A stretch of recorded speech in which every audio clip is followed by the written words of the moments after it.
아멘. 성가대 찬양 감사합니다. 오늘은 예수님의 초상화라는 제목으로 말씀 함께 나누겠습니다. 사람의 얼굴이나 모습을 그린 그림을 초상화라고 합니다.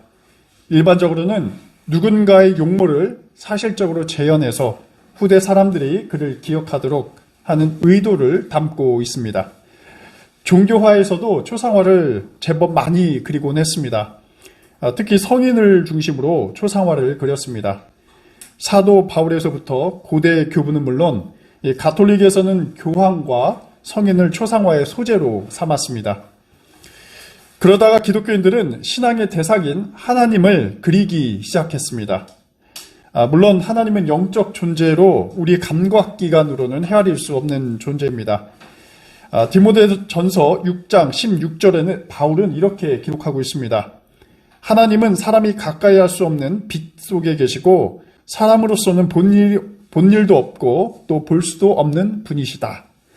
그렇기에 하나님의 초상화는 실제와는 다른 상상에 그치곤 했습니다. 빛이나 불이나 이러한 상징물로 대체해서 그려지곤 했습니다.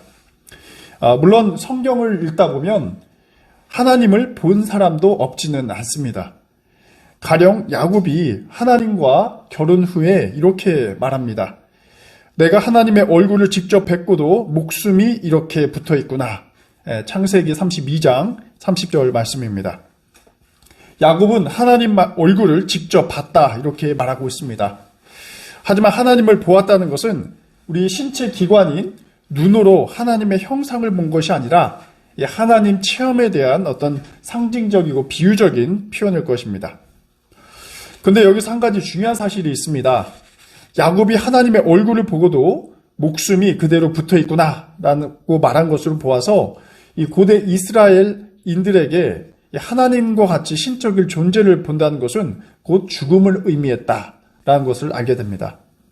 이 때문에 설령 하나님을 보았을지라도 그 형상을 초상화로 남긴 일은 결코 허락되지 않았을 것으로 추측할 수가 있습니다. 근데 우리가 하나님의 모습을 이 초상화로 남길 수 있는 방법이 아예 없는 것은 아닙니다.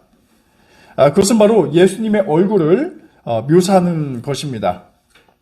골로새서 1장 15절에는 예수님은 보이지 않는 하나님의 형상입니다 라는 구절이 있습니다. 이 구절 때문에 호기심이 강한 신학인들은 이제 눈으로 직접 하나님을 볼 수 있는 성서적 근거를 마련하게 된 것이죠. 예수님을 이제 초상화로 그려서 하나님을 숭배하게 되는 것입니다. 다만 여기서 문제가 남습니다. 과연 예수님을 어떻게 그릴 것이냐라는 문제입니다. 여러분, 우리는 예수님을 어떠한 방식으로 그릴 수 있을까요?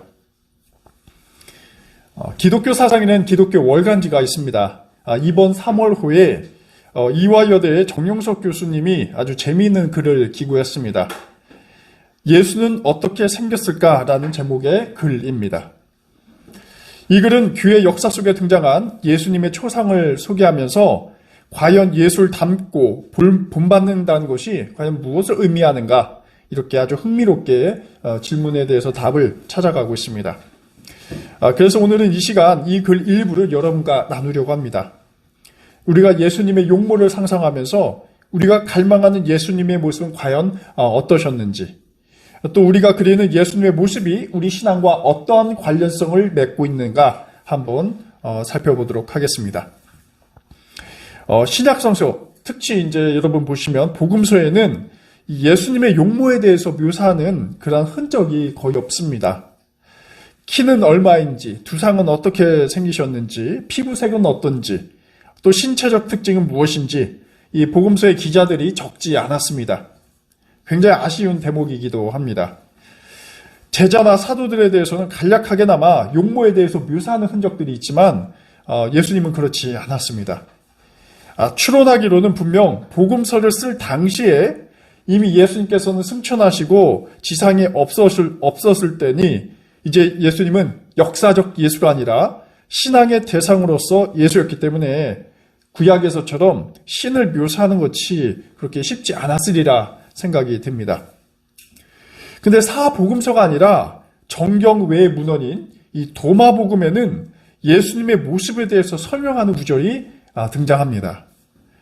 도마복음 13장의 한 대목인데요. 예수께서 제자들을 이렇게 말씀하십니다. 내가 어떻게 생겼느냐?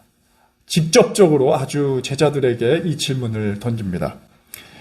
베드로가 답합니다. 당신은 의로운 천사이십니다. 또 마태가 말합니다. 당신은 지혜로운 철학자 같습니다.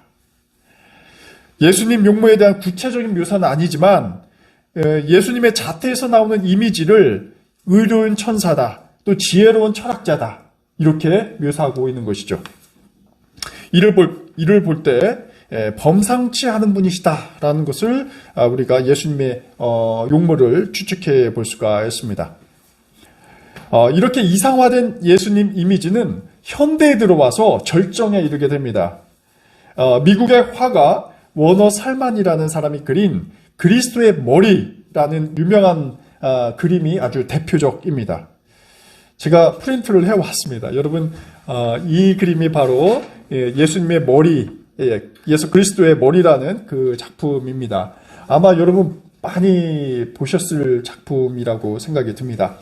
1940년 작품인데 이 그림은 제가 교회에서 오랫동안 사실 액자로 해가지고 벽에 붙여온 그림을 많이 보았습니다.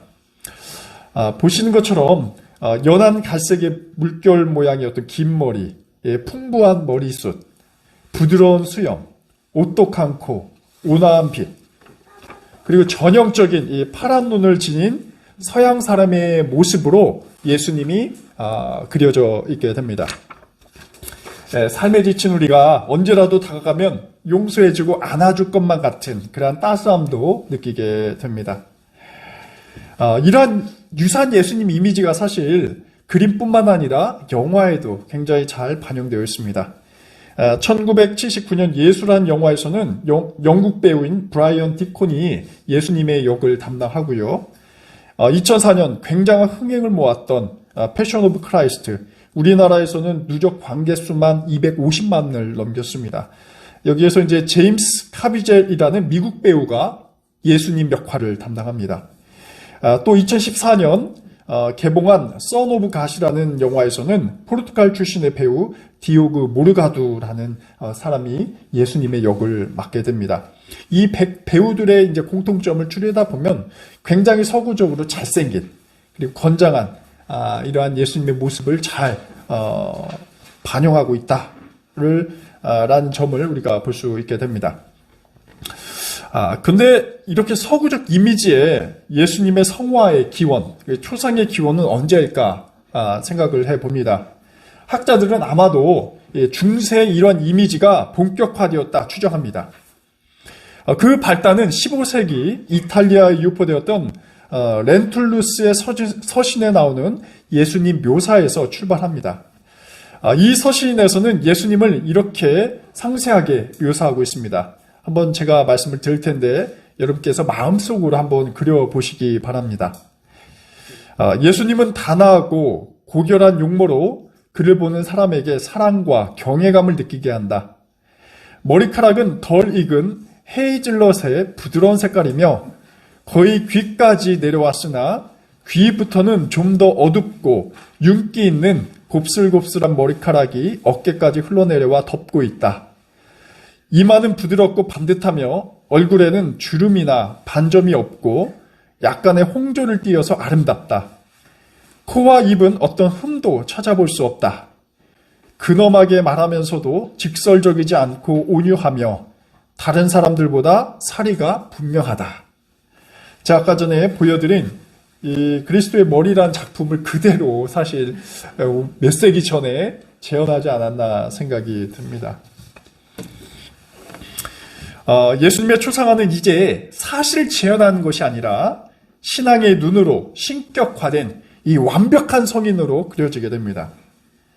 아마도 단정한 예수님의 이미지, 건강한 예수님의 이미지가 예수님의 신성을 더 부각시키기 때문이라 봅니다. 그리고 예수님의 이 초상은 수세기에 걸쳐 우월한 서구 남성상을 반영하면서 구원자의 이미지를 동시에 남기게 됩니다. 저는 여기서 한마디 더 보태고자 합니다. 이제 기독교는 이 서구의 종교가 된 것이고 예수님은 서구의 신이 되었다라고 말씀드릴 수가 있습니다. 심지어 우리 한국인 신학인들도 서구적이고 남성적이고 준수하며 힘을 상징하는 이 예수님 이미지에 굉장히 친숙해져 있습니다. 그리고 때로는 이러한 정형화된 예수님 이미지를 반박하는 것은 불경건한 것으로 치부되기도 합니다. 그런데 예수님은 그렇지 않다라는 반론이 영국에서 제기되었습니다. 2001년 BBC 방송에서 하나님의 아들이라는 그 다큐에서 방영된 예수님의 초상은 이 수려함을 담은 기존 작품들의 반기를 들고 있습니다. 1세기 가장 전형적인 유대인 남성 유골을 의학과 컴퓨터를 통해서 복원해서 공개를 한 것입니다. 이 영상 속 예수님의 초상은 이렇습니다. 몽툭한 코에 짙은 갈색 피부, 그리고 짧은 머리를 한 전형적인 유대인 농부 모습입니다. 제가 이것도 가져와 나왔는데 초상이 이렇습니다. 여러분 보시면 굉장히 우리가 알고 있던 예수님의 모습과 대비되기도 하죠. 제가 영국에 지낼 때 옆집에 케밥집을 운영하던 그 터키 출신 아저씨를 굉장히 닮았어요. 굉장히 친숙한 예수님의 이미지입니다.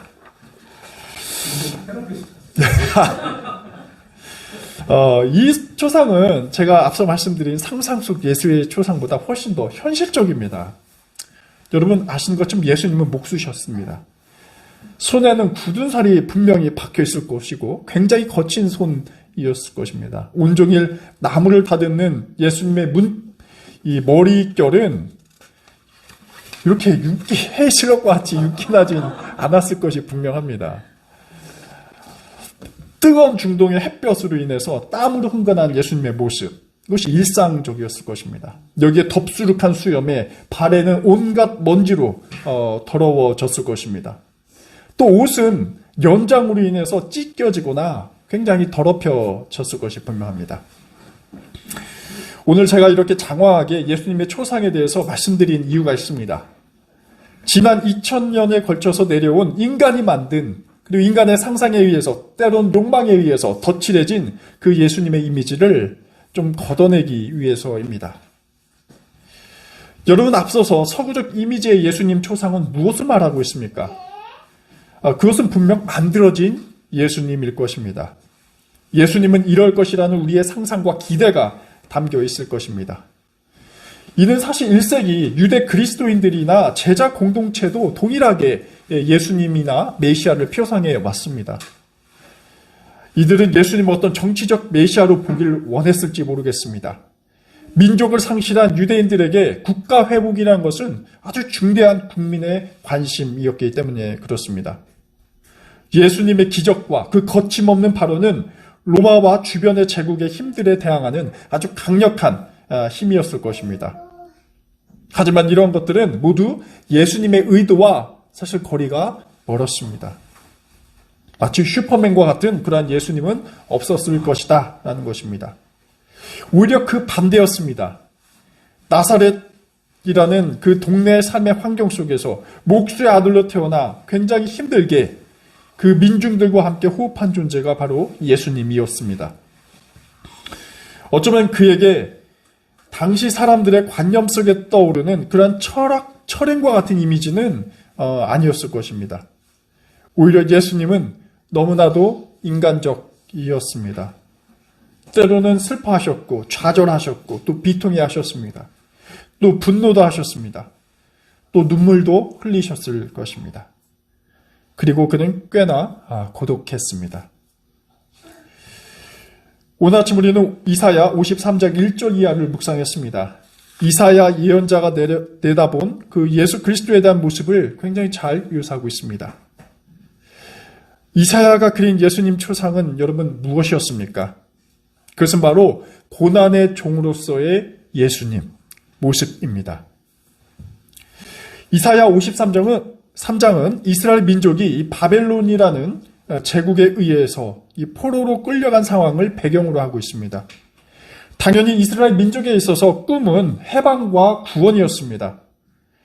그리고 이러한 민족의 구원은 메시아를 통해서 이루어질 것이라는 것을 이사야가 예언하고 있습니다. 근데 문제는 그러한 구원이 그냥 오지 않는다라는 것입니다. 아무 대가를 치르지 않고 자연스럽게 오는 것이 아니라 메시아의 고난과 죽음이라는 굉장히 값비싼 대가를 치르려 함을 이사야가 굉장히 강조하고 있습니다.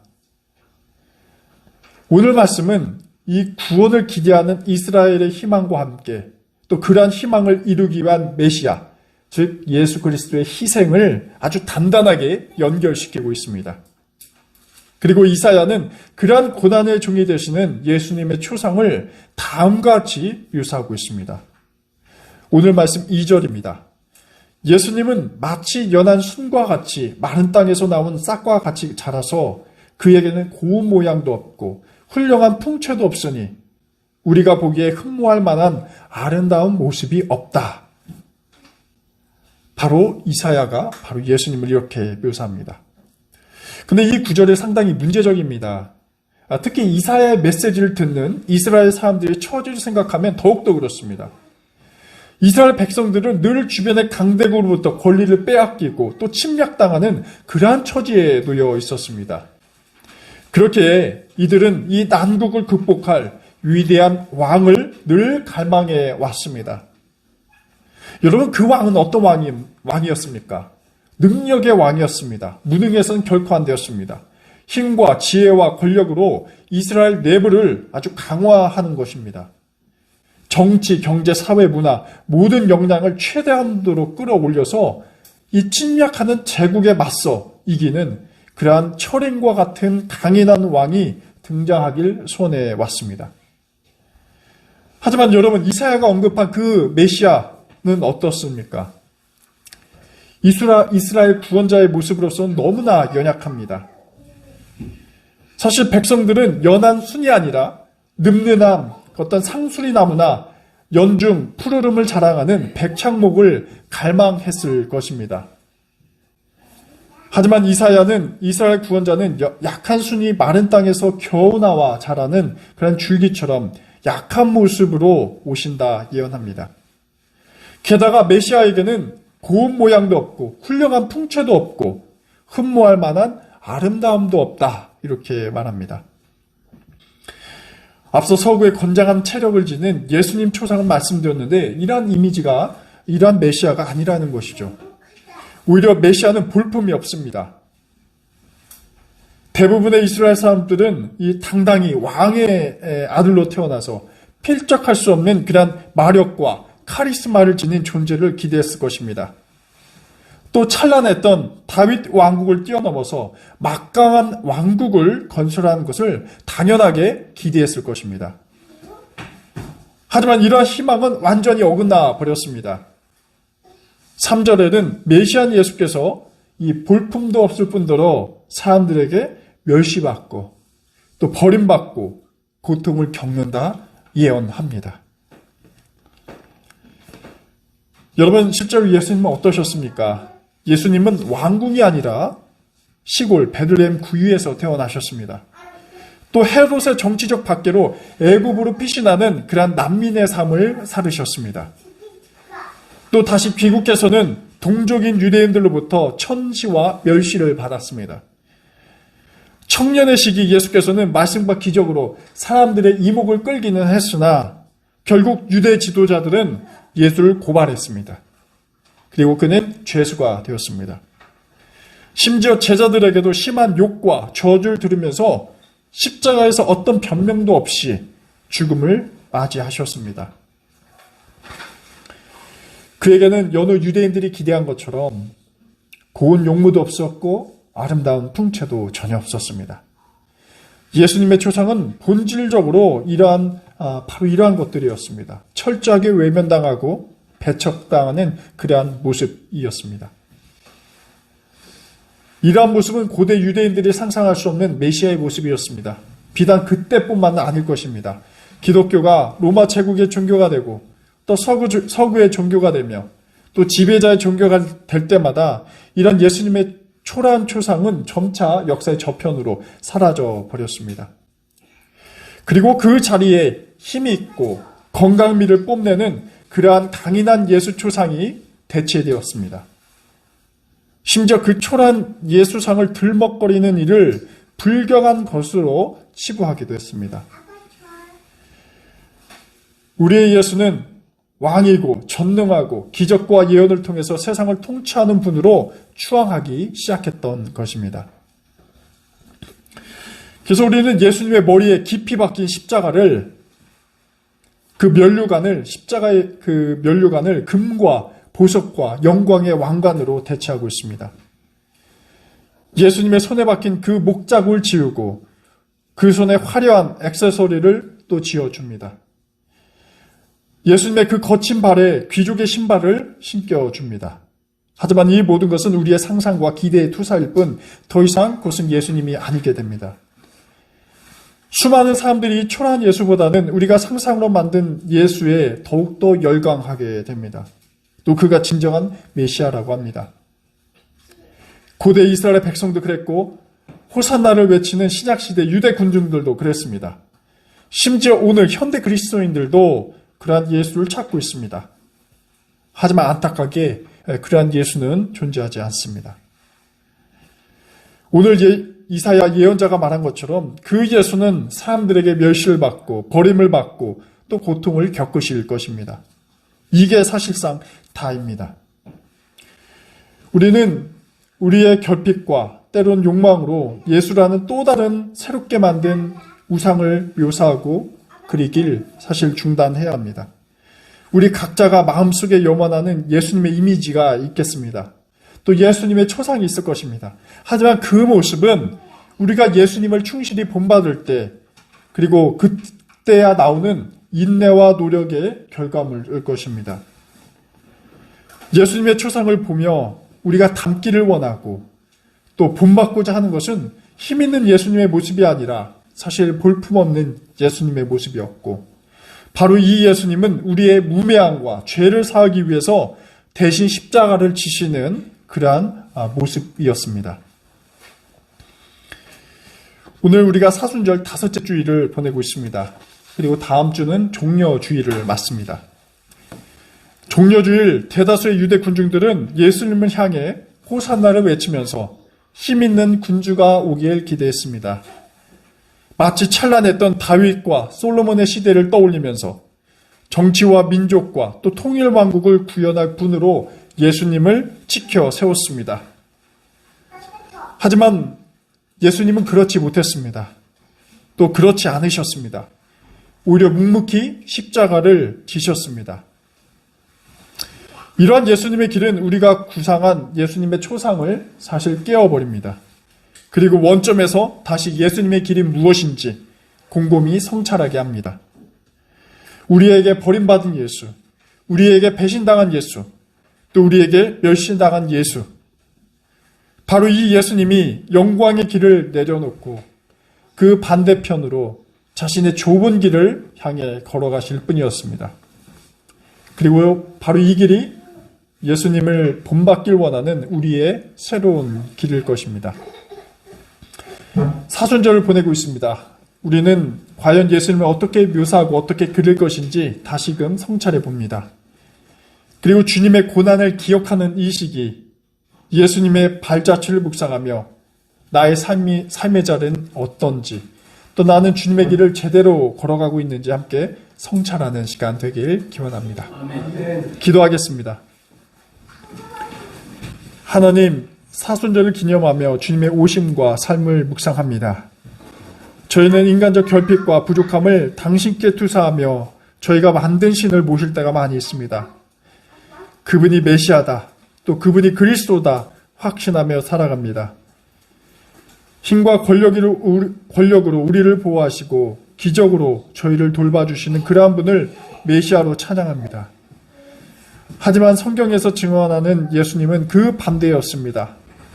사람들에게 멸시받고 버림받고 고통을 겪는 분이 저희의 메시아 예수였습니다. 주님, 저희의 생각과 마음을 돌이키게 하옵소서. 저희의 죄를 위해 오시고 십자가를 지신 그 연약한 예수님의 초상을 기억하며 사순절을 보내게 하옵소서. 예수 그리스도의 이름으로 기도드립니다. 아멘.